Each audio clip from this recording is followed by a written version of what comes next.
But let's go to Edo State, where Governor Obaseki is standing by for us today. The governor held and hosted the yearly economy summit, the Alaudaro Summit in Benin City, and a bid to improving the economy of the state. Governor Godwin Obaseki is live with us from Benin City, the Edo State capital. Thank you so much, Your Excellency, for joining us tonight on the program. In your first term, in your second term, when you assumed office for your second term, you made several promises, largely about what you would do for the people of Edo State. But let's first and foremost get a summary of today's summit, the yearly Alagodaro Summit.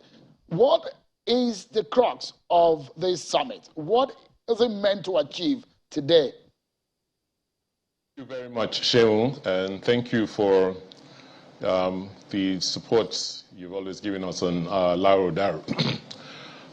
Basically, Alarodaro is an investment summit we hold annually on the anniversary of our coming into office, which is November 12th. But because it falls on a Saturday, we decided to hold it today.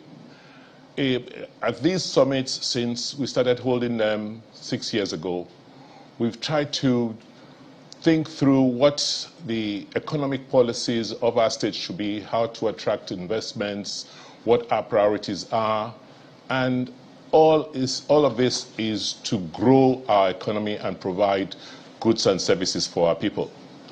In summary, today we looked at the opportunities in the light of all the challenges we have as a country.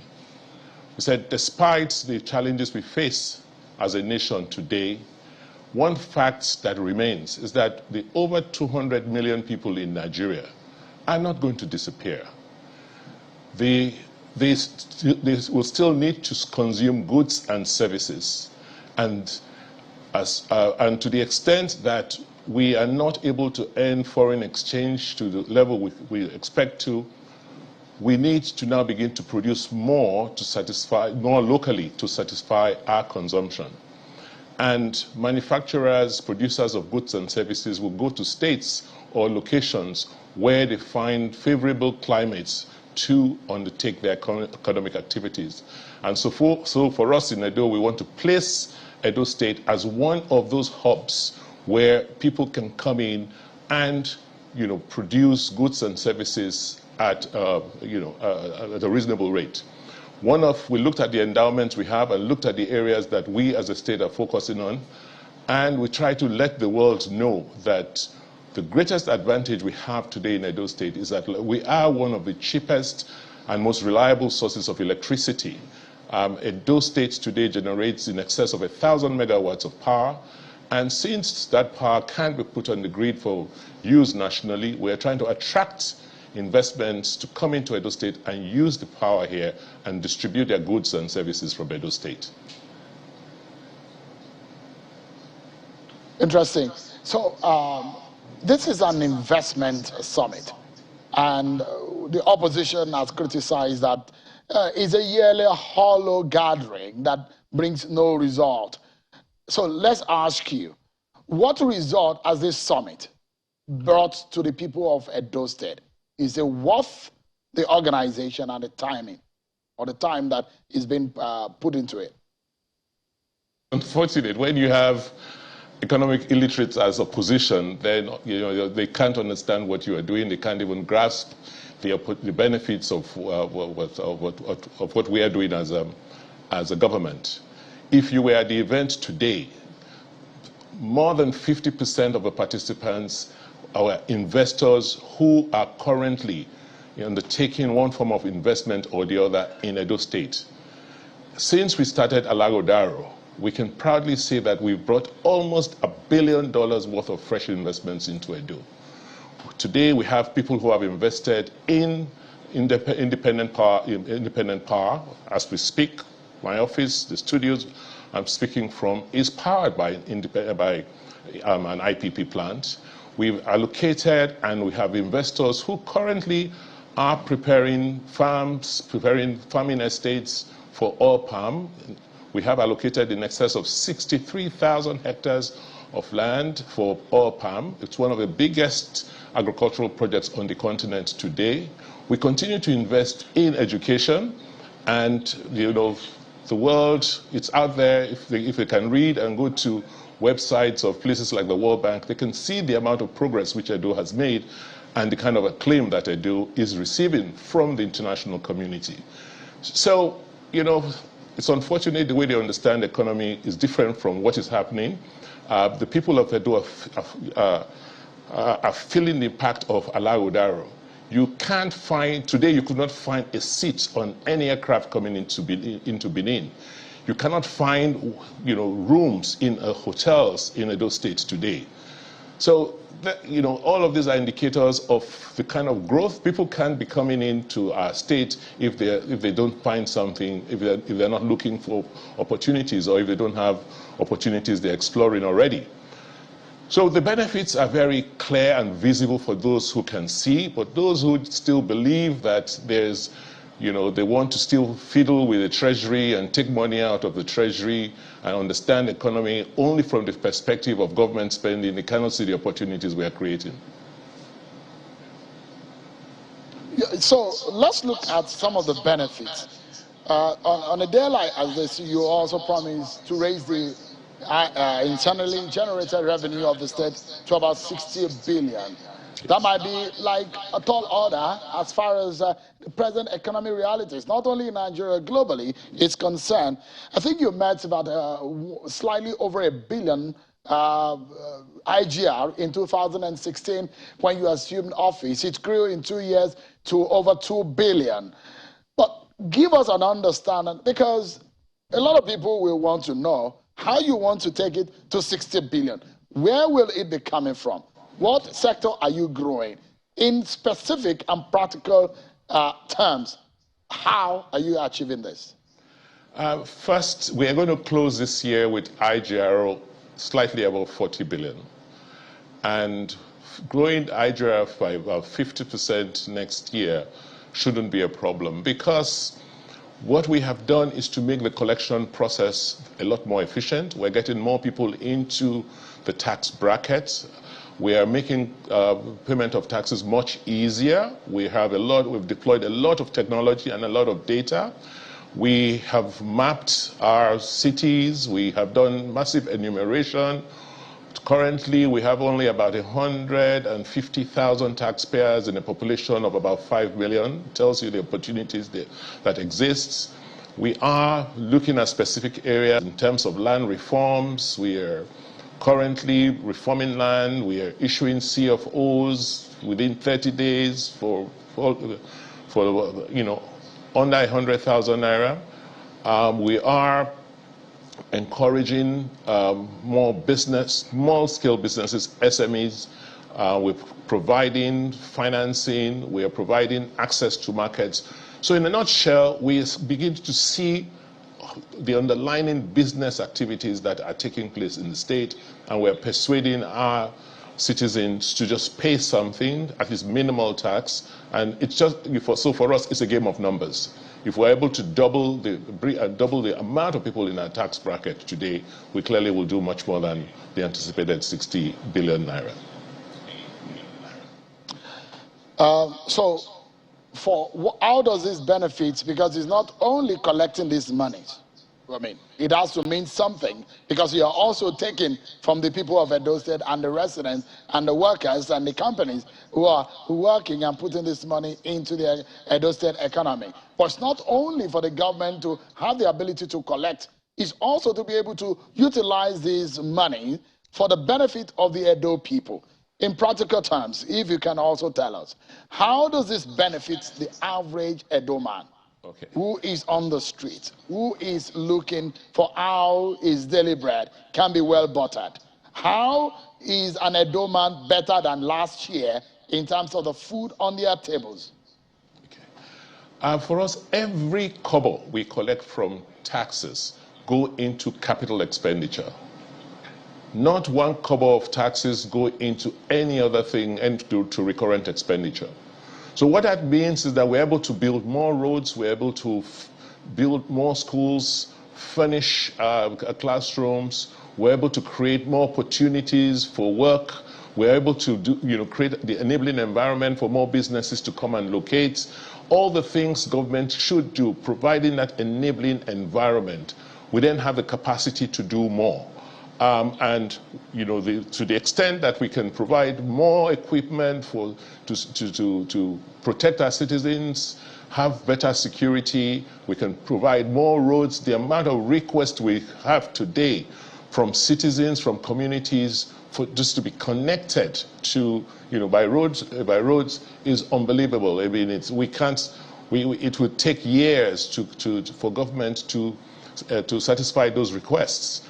As we speak, we are positioning the state to be the smartest state in terms of ICT in the country. Today, Edo State has about 1,200 kilometers of fiber connections across the 18 local governments. We need to have much more penetration so that people have the infrastructure to do their businesses and to do their work.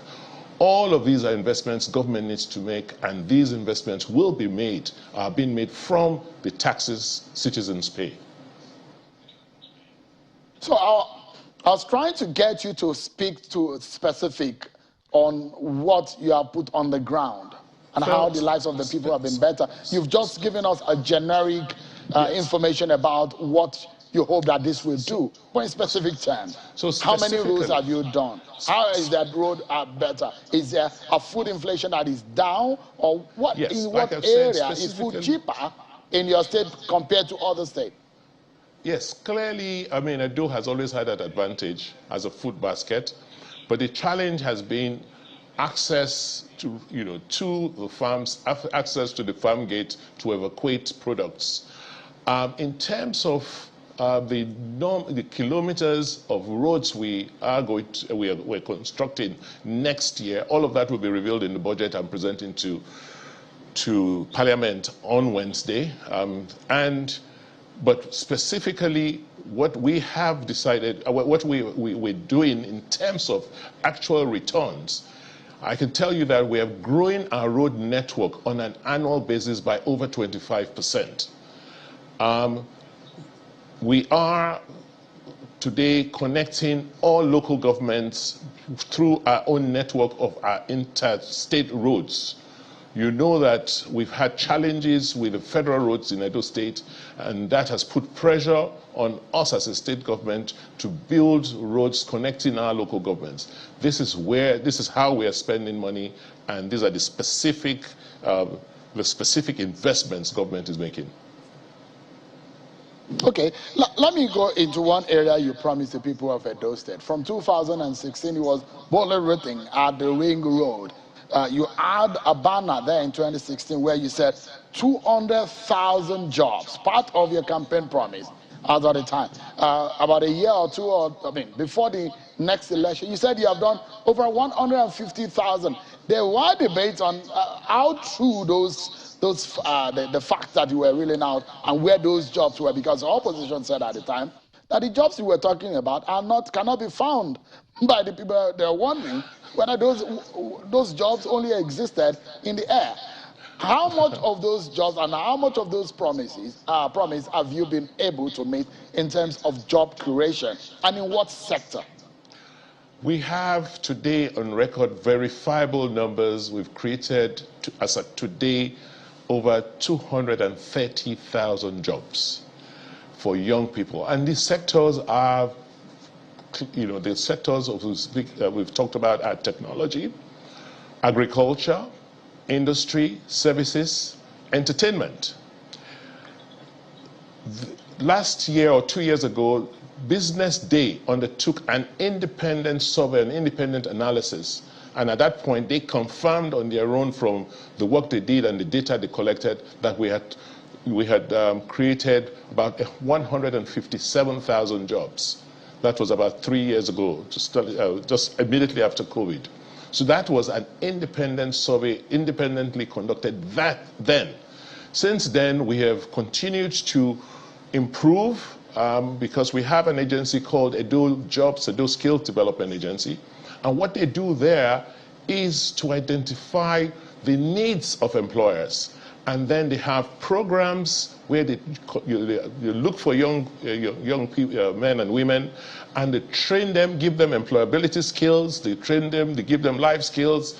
And today, from our production hub, we have young people who are manufacturing and in the leather industry, in the cloth making industry, in metalworks, in environmental services. From our innovation hub, they are, we have relationships with every major technology company in the world, whether it's Google,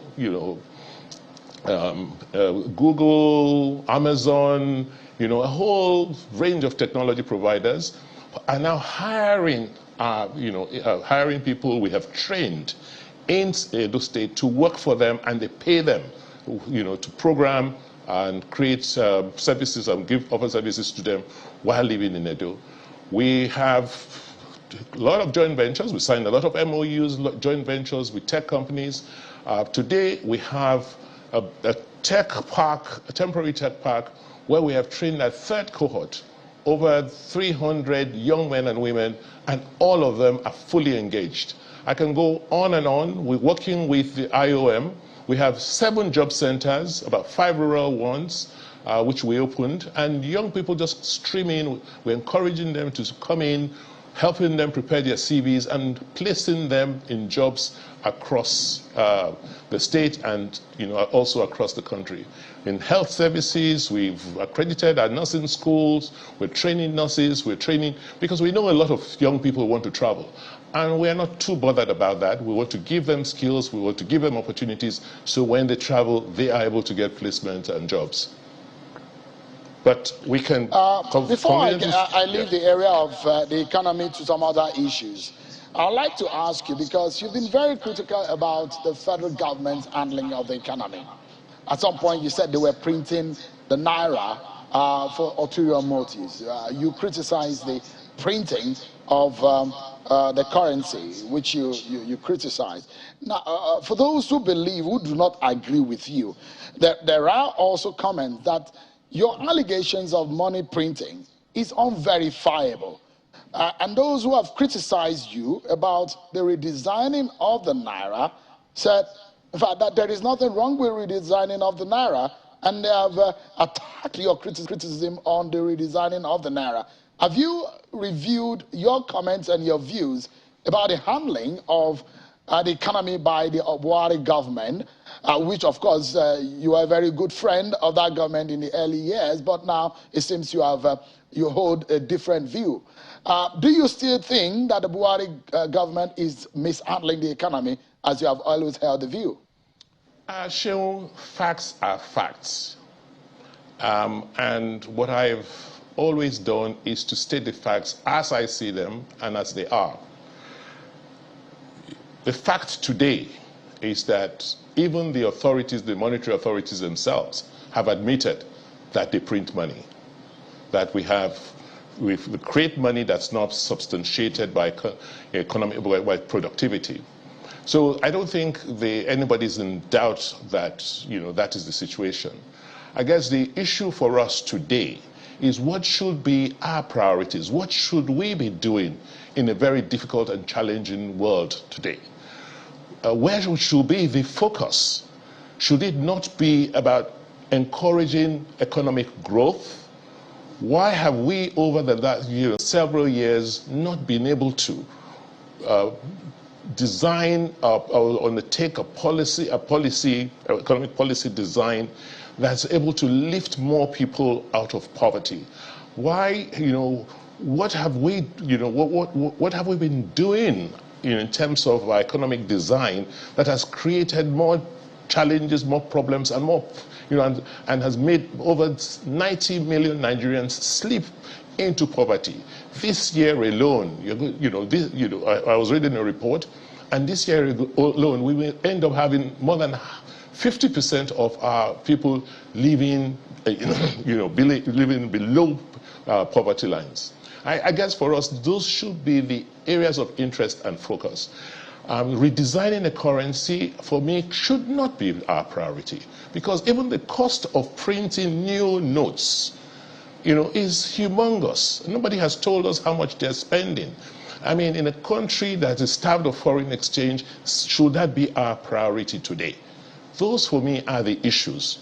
I believe that our economy is challenged. We've never had things as hard and as tough and difficult as they are. I mean, look at how many people have been affected by floods. Over 5 million people were snookered underwater. Look at our major, irrigated areas for agriculture, the banks, the land bordering the River Niger and Benue. And all that productivity has been washed away by floods. Should, our priority today be printing new denominations of currency? Shouldn't our priority be, to see how we can get more support, get more resources to help these, to help more productivity? Right. Governor Obaseki, yeah. So apologies, let me chip in because we're due for a break now, but we'll still continue. But just in about 40 seconds before we go on a break, President Buhari, in responding to whether or not there was an approval for the redesigning of the Naira, had said that the CBN had convinced him about the economy and how it would benefit from the redesigning of the Naira. And this is what he responded by saying that people with illicit money buried under the soil will have a challenge with this. I mean, I hope that's not referring to, I mean, it does look like anybody who is not happy with that perhaps has this, and perhaps the reason why the CBN is moving on redesigning the Naira. Seriously, it's a joke. I mean, what are we talking about? Money supply is in excess of 40 trillion naira. The cash component is about 3 trillion naira. And you're saying only about 1.7, about a third of that is within the banking system. And so tell me how less than 6% of money supply will make the kind of difference, which they are anticipating. And in any case, why did money leave the banking system? I mean, it's as a result of poor infrastructure. And whatever they print as new notes are also going to leave the system. As long as you do not focus on the things, on the reasons and factors why people will rather keep cash at home and money at home, then it looks like you're chasing shadows. As far as I'm concerned, that should not be a priority at this time in a country with the kind of hardships that people are facing. Your Excellency, just in 30 seconds, I mean, you've spoken about your feeling about the way manner the economy is being handled under the Buhari government. But I'd like to ask you, what would you do differently if you have the opportunity to run this economy on the federal level? What, in specifics, if you can give your view on how the economy can be run better, and what will it cost you, and where will the money come from? Firstly, we have to focus on growth. Where will the money come from? Remove subsidies. Because who are you subsidizing with 6 trillion naira every year? You are subsidizing fuel. You are subsidizing foreign exchange.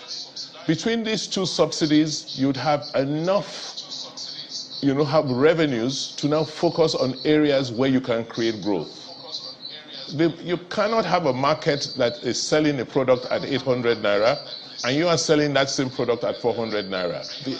The arbitrage is just too huge. I mean, that is revenues that should have been coming into the coffers of government for development and for growth activities in the economy.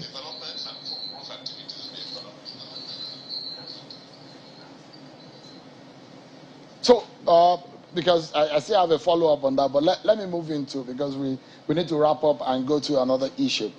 Let me ask you, did you refuse the Labour Party the venue in which they plan to hold their rally in Benin City today? Well, there are several venues in Benin for rallies. I heard that they applied on the 9th, on Wednesday night, to hold a rally at the Samuel Ogbomudia Stadium on Friday morning, giving us 1 day notice. The tracks and for that stadium are still under warranty. The pitch has to be maintained in a certain mode. So it's just not another facility you just can go in and use without preparing. If they knew they had a rally on Friday 11th, why couldn't they give more time and more notice so that we give them the conditions under which they can use the pitch? The same thing we did to PDP when they wanted to use the pitch. And the only reason why we allowed the PDP rally was because it was also used as an opportunity to commission that facility. Otherwise, most other rallies are held in other large grounds around the city. So I think I expected more from the Labour Party. I thought they were more serious. You cannot be planning for a rally on a Friday and be given less than 24 hours notice. And the allegation is that you are afraid of the Labour Party and the Peter Obi factor, and that's why you have done what you did to deprive them. Perhaps, were you able to give this explanation to them? Because you made an earlier comment, and they said they were going to show you and your party that they were on the ground, and that's why you did what you did. Those are the allegations coming from the Labour Party. Well, show me the joke. Well, they can show us virtually, but not on the ground. We are on ground. We'll see. It's February 23rd. Anyway, that's not the issue at stake. The issue here is that I expect, that they should be more serious. I spoke to my friend Peter Obi the night before. He told me he was coming to Edo State, and we offered him all the courtesies, including security and some logistics. But I didn't know they were coming for a rally, and I didn't, for me, the issue didn't even come up to me. The people who had to deal with the issue at the Sports Commission, know what to do, and they did what they had to do professionally. On a note, this one has to do with what is happening in your party. I will have, the APC also have their problem, because the allegations of intimidation of opposition by a government has also come up from the APC, and how you have not allowed about 14 members of the House of Assembly to still be inaugurated many years after the election was conducted. But let's finalize this conversation about what is happening in your party. There are those of who hold the view that you have not reciprocated the love and perhaps the goodwill your very good friend, the governor of Rivers State, shown to you. That in fact, he helped you to come into the PDP. He helped you to win the election. But the allegation coming from his side is that you betrayed him. First, on the issue of the legislators, I mean, we either have a country where there's rule of law, or we have a country where there's anarchy. If people decided to abstain themselves from the functions, duties they were voted to undertake, that has nothing to do with me. This issue has been dealt with by law. We've gone to all the courts of the land, including the Supreme Court, and the law is the law. It has nothing to do with Godwin Obaseki. I didn't stop them. They refused to get inaugurated, and the law took its course on them. The issue you just mentioned, I think for us as a party, we've gone through that. We are one party. We are, focused on ensuring that we take over power next year. And all the issues being raised to try and create more divisions within our party, I think we're much smarter than that. Those are non-issues as far as we are concerned. You heard the comments from the governor of Rivers State. Everybody was trying to reach out, stretch an olive branch so that we can have reconciliation and focus on rescuing Nigeria. The issue here today regret is supporting, not supporting him during the primaries. You don't regret it at all. The issue for us, because that is the point where they felt you should have reciprocated his help for you when you were running for second term. Sorry, sorry, Sheung? So I was asking if you are, for the benefit of insight now, you never regretted not supporting Nyesom Wike at the primary That's the allegation that at the point that you should have reciprocated the help he offered you when you were seeking re-election. So we've crossed that bridge now. Our primaries are over. We have a presidential candidate. And our focus today is how to ensure that Atiku Abubakar becomes president on February 23rd next year. And by the grace of God, he will become the next president of Nigeria. Thank you so much, Governor Godwin Obaseki. It's a pleasure talking with you.